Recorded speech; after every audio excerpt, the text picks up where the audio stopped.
ناظرین السلام علیکم۔ ناظرین، آپ دیکھ رہے ہیں گفتار نیوز چینل۔ گفتار نیوز چینل میں آج سکرن کی خبر ہے۔ سکرن میں میڈیا سے گفتگو کرتے ہوئے سید صوبیہ بطول شاہ نے کہا ہے کہ نوشہر و فیروز میں 1.5 سال قبل میرے والد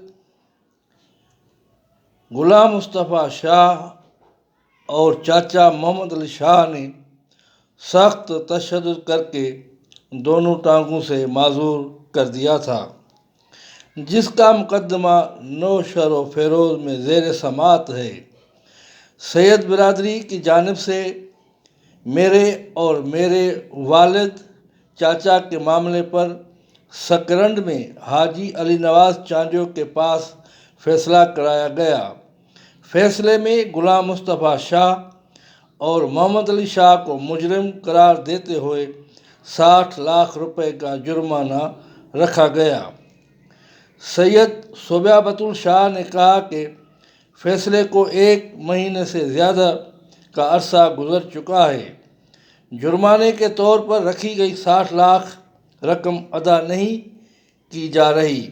بطول شاہ نے کہا کہ فیصلے کے امینوں نے لکھت میں دیا تھا کہ جو بھی فیصلے پر عمل نہیں کرے گا ان کے امینوں پر 50 لاکھ جرمانہ رکھا جائے گا۔ انہوں نے کہا کہ جرم میں ملوث افراد اور امینوں کی طرف سے فیصلے پر عمل نہیں کیا گیا اور فیصلے سے انکاری بن گئے ہیں۔ سید صوبیہ بطول شاہ نے نوشہر و فیروز کے SSP کو اپیل کرتے ہوئے کہا ہے کہ فیصلے سے انکار کرنے والے مجرموں کو گرفتار کر کے کورٹ سگوری میں پیش کیا جائے تاکہ مجھے انصاف مل جائے۔